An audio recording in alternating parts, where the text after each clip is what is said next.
Después del punto, la línea es el segundo elemento primario de la imagen y se suele definir como el rastro que deja un punto en movimiento o una sucesión de estos. La línea es el elemento mínimo para representar o denotar un objeto, emoción, intención, dirección, etc.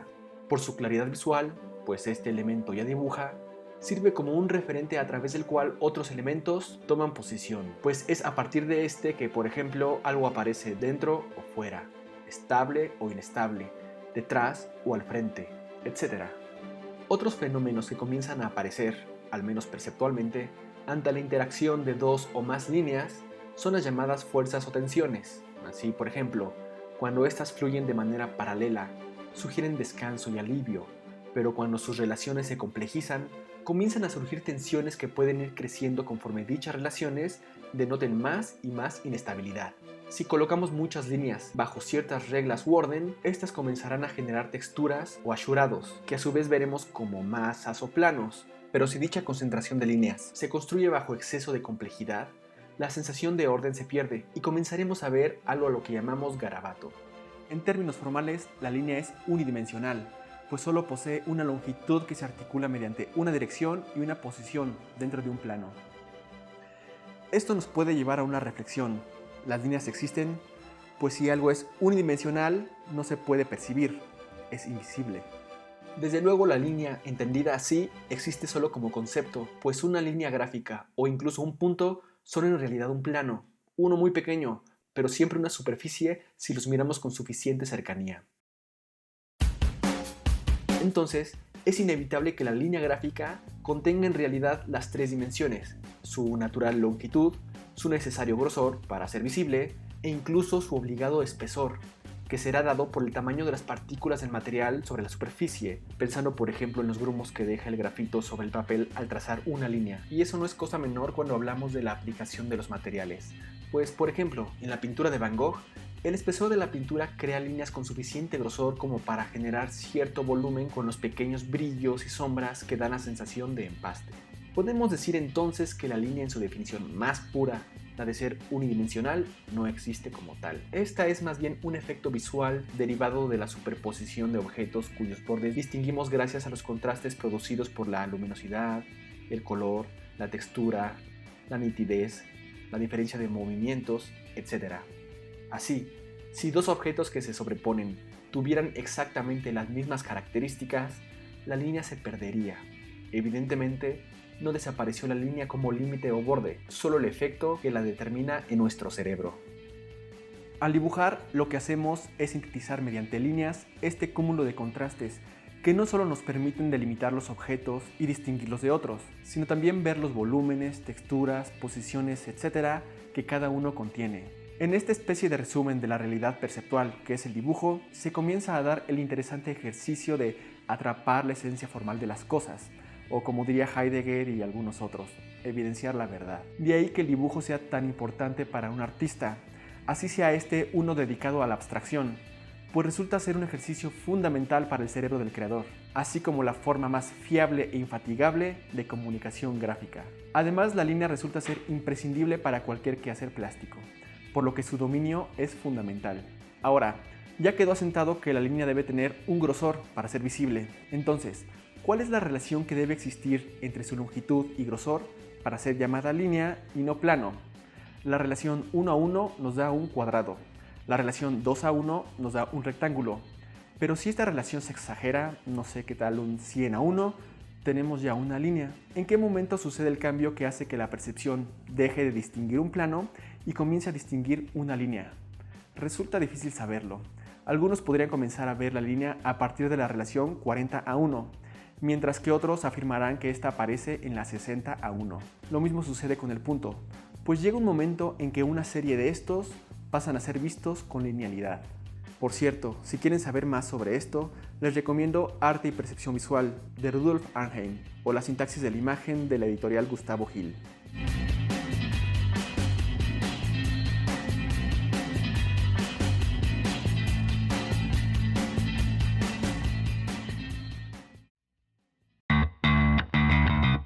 Dentro de la pintura, la relación entre el grosor de la línea, dado por el pincel, y su longitud determina si ésta se le ve más como una línea o como una mancha. Cuando una línea es corta y se distingue por contraste lumínico o cromático con respecto al fondo, se le llamará mancha, pues es más práctico distinguirla por este nombre y así evitar confusiones sobre si es más punto, más plano o más línea.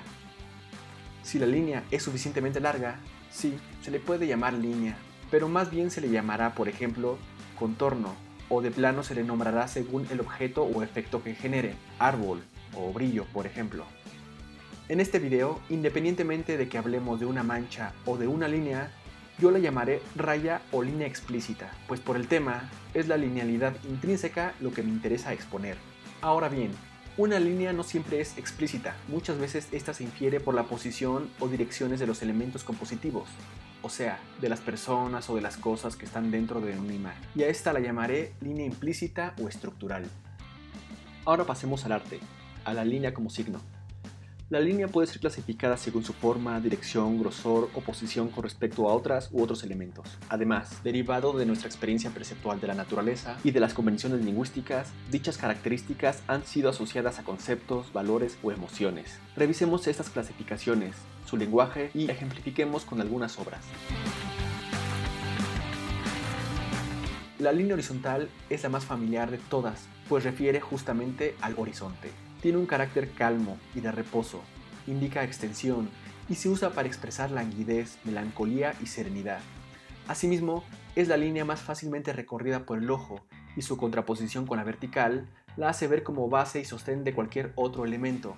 Vamos, es el piso más estable posible para la percepción. De ahí que muchos artistas dibujen una línea horizontal para comenzar un cuadro o boceto, pues no solo estabiliza el espacio, sino en el caso de la pintura y el dibujo figurativos, nos permite pensar desde qué altura y posición se verán los elementos.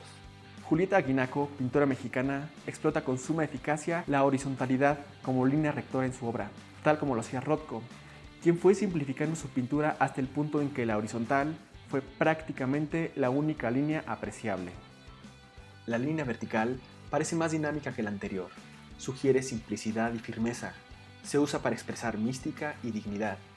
Aunque si es gruesa, se le atribuye más un carácter rígido, severo y austero. Este tipo de líneas suelen ser leídas de abajo hacia arriba. Su falta de inclinación la hace estable, pero a diferencia de su contraparte, la horizontal, se percibe más susceptible a ser afectada por los elementos que la rodean, sobre todo si la apreciamos como una línea que está parada y por consecuencia a merced de una especie de gravedad. Por dichos atributos, la arquitectura gótica usó la vertical como elemento principal en sus catedrales. También dentro de la obra de Gran Francis Bacon, hubo un periodo en que las líneas verticales eran una constante, pues las usaba para generar un severo y rígido dramatismo dentro de una pintura llena de curvas y elementos orgánicos.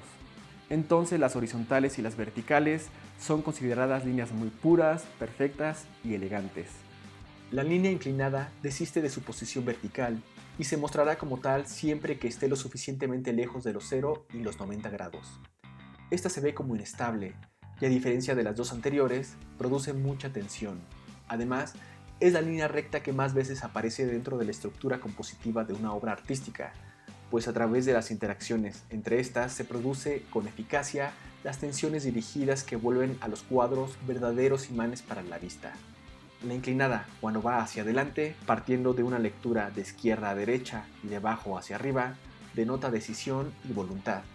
Si la invertimos en espejo, expresa descanso, y si la volteamos nuevamente y obligamos al ojo ahora a leerla de arriba hacia abajo, indica caída y tragedia.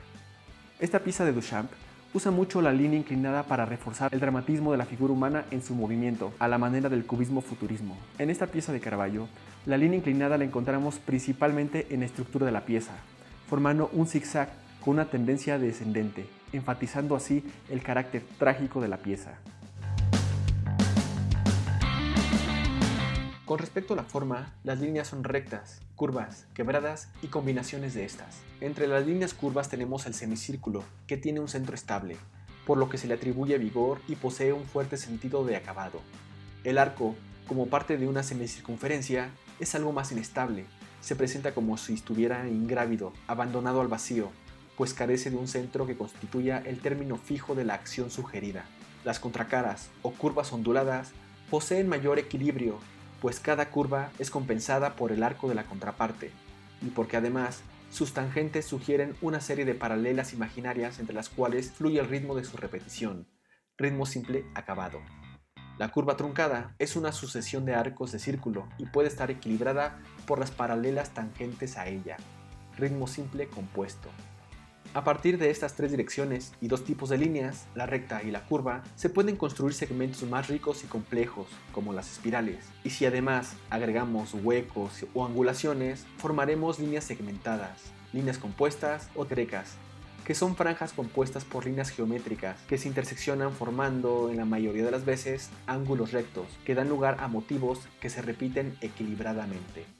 Uno de los momentos del arte más gloriosos para la curva fue el barroco, pues desde la pintura de, por ejemplo, Rubens o Fragonard hasta la arquitectura y la decoración, el barroco lució con extremo cuidado y delicadeza las infinitas posibilidades de dicho recurso. Y bueno, ¿qué decir del increíble arte islámico?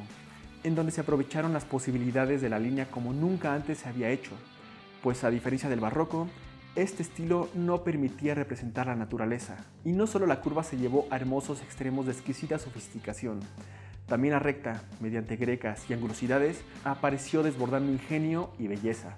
Vaya, este momento del arte fue un verdadero cisma en el uso de la línea. Otro rasgo que distingue a las líneas es lo que se le conoce como calidad de línea. Su grosor y la modulación de este a lo largo de la misma produce curvaturas, inflexiones o rompimientos en la línea que no afectan su dirección o forma. Esto agrega un elemento enriquecedor más a la línea, pues quita lo plano a su contorno. En donde podemos ver con mayor claridad este juego de rasgos es en la caligrafía y en las obras del Op Art y l'Art Nouveau, que por cierto fue la contraparte del Art Deco, más dominado por las líneas rectas. Hasta aquí hemos hablado un poco sobre la línea y su uso como elemento de la sintaxis de la imagen. Ahora pasemos a ver su aplicación en algunos momentos de la historia del arte. Esto se va a poner bueno.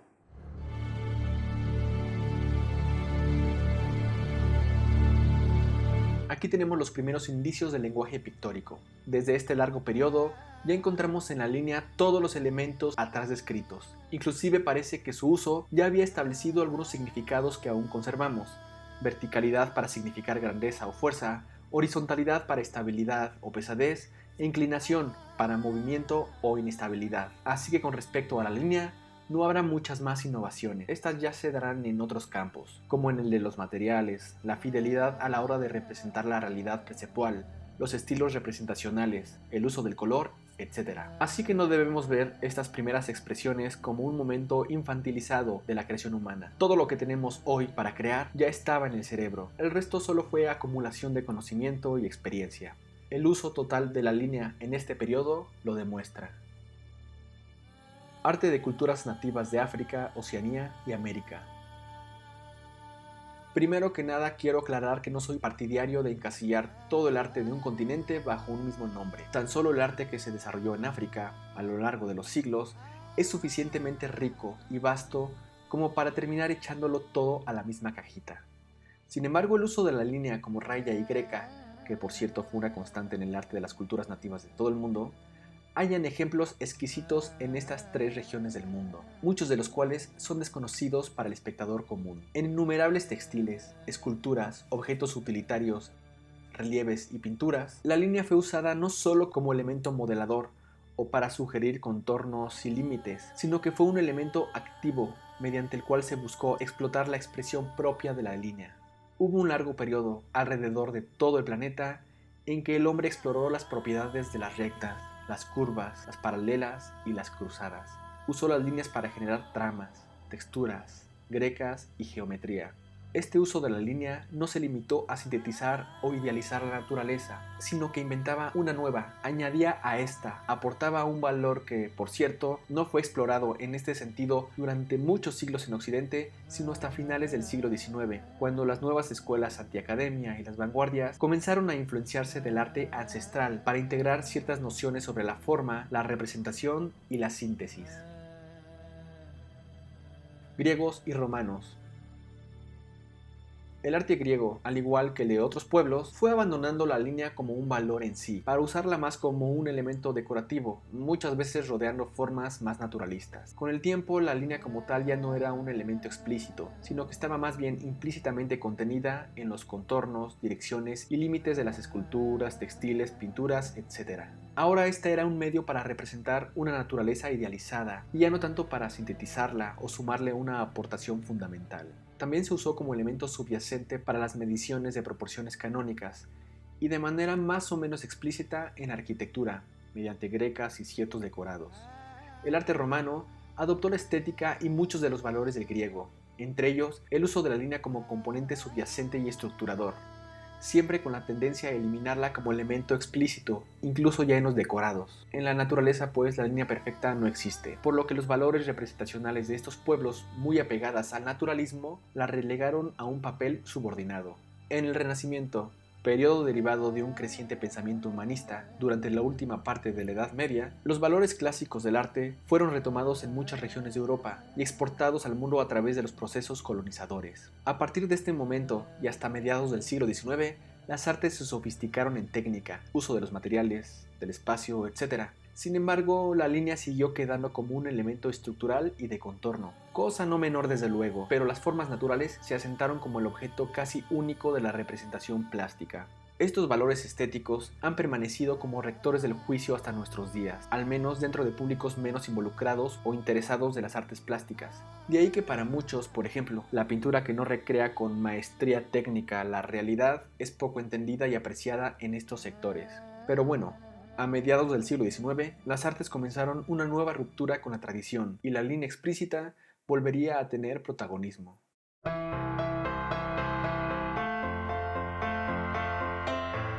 He dado un gran salto al pasar del arte clásico, con una breve mención del Renacimiento, hasta el impresionismo, y no por menospreciar el uso de la línea durante los siglos de arte entre estos dos periodos, pero ya hablé un poco del gótico y el barroco o del arte del Islam, y aunque hubiera mucho que decir de estos estilos y otros más, me resulta más interesante llegar a un momento en que la línea encuentra nuevamente su reivindicación como elemento explícito en el trabajo de algunos de sus más famosos referentes. Antes, con pintores como Tiziano, Goya o Turner, por ejemplo, la línea como raya ya había tomado un lugar importante dentro de la representación, mediante el uso de una pincelada larga y dinámica, pues con unos cuantos trazos, estos pintores construían una mano, un decorado o una barca en la tormenta. Pero fue hasta el impresionismo cuando muchas pinturas se construyeron en su totalidad con rayas explícitas, colocadas mediante pinceladas muy sueltas. Aquí la línea de contorno se diluye en pos de la indefinición, y su carácter explícito existe en la medida en que modela el volumen y provoca los contrastes dados por los cromatismos y la iluminación. Pero la raya aún se subordina a modelar un objeto o establecer una impresión del mismo. Así un barco, una ciudad o una persona no son más que una serie de líneas o garabatos. Aquí la línea ya no sintetiza solo a través de esquematizar los elementos que constituyen un objeto reconocible, sino mediante generar efectos visuales derivados de la superposición de colores, dispuestos para ser observados por el espectador a cierta distancia. Luego llegó el posimpresionismo, que continuaría con la exploración y la experimentación de la línea como raya expresiva. Van Gogh la usaría como un elemento modelador, pero también como contorno, mientras que Cézanne la usaría para comenzar a quebrar el espacio y las formas. Las nuevas teorías y descubrimientos en la filosofía y en diversos campos de las ciencias, así como los nuevos hallazgos sobre el origen del hombre y la formación de sus estructuras sociales y lingüísticas, impulsaron a los artistas a explorar nuevas posibilidades plásticas. Los valores estéticos buscaban ampliarse más allá de los limitantes estilos atados a la mímesis y a la representación naturalista. El impresionismo había iniciado esta carrera y pronto nacerían estilos y escuelas dedicados, entre otras cosas, a revisar y reestructurar valores estéticos de otros tiempos y otras culturas. Gracias a esto, la línea volvió a ser objeto de meticulosos estudios. Con el constructivismo y el suprematismo, los rusos llenarían su arte de geometría y usarían todas las posibilidades de la línea para generar un estilo que estableciera la nueva cara de la Rusia posarista. La Bauhaus en Alemania haría lo propio dentro de una enorme diversidad de disciplinas que buscarían hacer converger el arte y la técnica. Esta escuela introduciría los nuevos valores estéticos derivados de importantes teorizaciones como las de Kandinsky, Paul Klee o Mies van der Rohe en la vida cotidiana a través de objetos utilitarios diseñados cuidadosa y meticulosamente. En Francia nacería el cubismo, estilo surgido del estudio de las nuevas teorías sobre el espacio y de la asimilación de los valores del arte africano. El cubismo, además de hacer uso de la línea como raya, usaría la línea como elemento reestructurador de la realidad, permitiendo a los objetos desenvolverse a través de nuevos límites. Así, el contorno pasó a ser los contornos, y la estructura espacial se despliega mediante una especie de multidimensionalidad que transformó el hecho de solamente ver o el atrás o el frente, o el arriba o el abajo, o la izquierda o la derecha, a verlos todos al mismo tiempo. El gran representante del cubismo y del arte moderno, Picasso, fue quien fue justamente por su extremo y variado uso de la línea. Otros movimientos que aprovecharon la línea en un sentido similar fueron el futurismo y el orfismo, que agregaron efectos de movimiento y concentricidad respectivamente. La línea, como elemento altamente expresivo, explotaría justamente en el expresionismo, entre los que destacan el alemán, el vienés y el de París. Sin embargo, aquí la línea como raya está aún subordinada a la forma. La línea, en su estado casi puro, lo encontramos ya en trabajos como en el de Kandinsky, uno de los primeros pintores abstractos, Miró, representante del surrealismo, y Karel Appel, integrante del grupo Cobra. Pero fue en el expresionismo abstracto norteamericano en donde la línea llegó a ser usada no solo como elemento protagónico, sino como el único. Dentro del trabajo de algunos artistas de esta corriente, este elemento ya no estuvo subordinado a dar forma a algún otro, ni estaba compositivamente atada a otros elementos. Evidentemente tampoco cumplió la función de elemento decorativo como en las artes de las culturas nativas, en donde había aparecido de manera casi pura y autosuficiente. Aquí la línea es para sí misma. Su existencia se justifica por su mera aparición. Vamos, se representa solo a sí misma. Irónico, durante el periodo más abstracto del arte, encontramos la línea más concreta. En este periodo, pues, la línea encuentra su valor como registro del movimiento de la mano o del cuerpo. Pollock, de Kooning, Bryce Marden o Newman fueron artistas que se dedicaron a la línea como raya de manera casi exclusiva durante su etapa de madurez y mayor éxito profesional. Así que ya saben, dominen la línea, conózcanla, experimenten, estudienla teóricamente y en sus aplicaciones a lo largo de la historia del arte, la artesanía, el diseño, la caligrafía, etc. Pues al ser esta base prácticamente de toda actividad plástica, repercutirá positivamente en la calidad de sus obras. No olviden dar like al video y suscríbanse al canal. Este proyecto apenas inicia y estaremos tocando muchos temas interesantes sobre arte, pintura y más. No dejen de ver los demás videos que ya he publicado, en donde revisamos temas como el análisis de obra, procesos creativos, cómo se relacionan las artes con las neurociencias y el mundo, etc. Gracias por verme, nos vemos hasta la próxima y aquí viene el extra. Un famoso desencuentro con respecto a la línea se dio entre los pintores franceses Ingres y Delacroix dentro de la primera mitad del siglo XIX. Ingres, o Ingres, como quiera que se diga o como quiera que tú le digas, era símbolo de la perfección formal del clasicismo académico y su pintura era conservadora. Delacroix era una figura central del romanticismo francés. Su pintura era más apasionada y de colores violentos. Era un liberal y revolucionario, no solo en lo político, sino también en lo pictórico. Sus discrepancias con respecto a sus concepciones sobre el arte y sobre todo sobre el uso de la línea se retrató en este grabado de 1829. En la banderola de Delacroix se lee: "Línea es color", mientras que en el escudo de Ingres aparece: "El color es utopía, larga vida a la línea". En las vanguardias de mediados del siglo XX nació un estilo llamado tal cual tachismo. Este movimiento es considerado la versión europea del expresionismo abstracto norteamericano y pertenece a un movimiento más amplio llamado informalismo. Destacaré al pintor francés Pierre Soulages, quien explotó de manera casi exclusiva la línea como raya. Con los años comenzó a usar solamente el color negro y en su último periodo, el actual, tiene 100 años el hombre, la línea ya no es dada por los contrastes cromáticos, pues el color negro se apoderó de la totalidad del plano, sino por las texturas que forma sobre los espesos materiales cubrientes.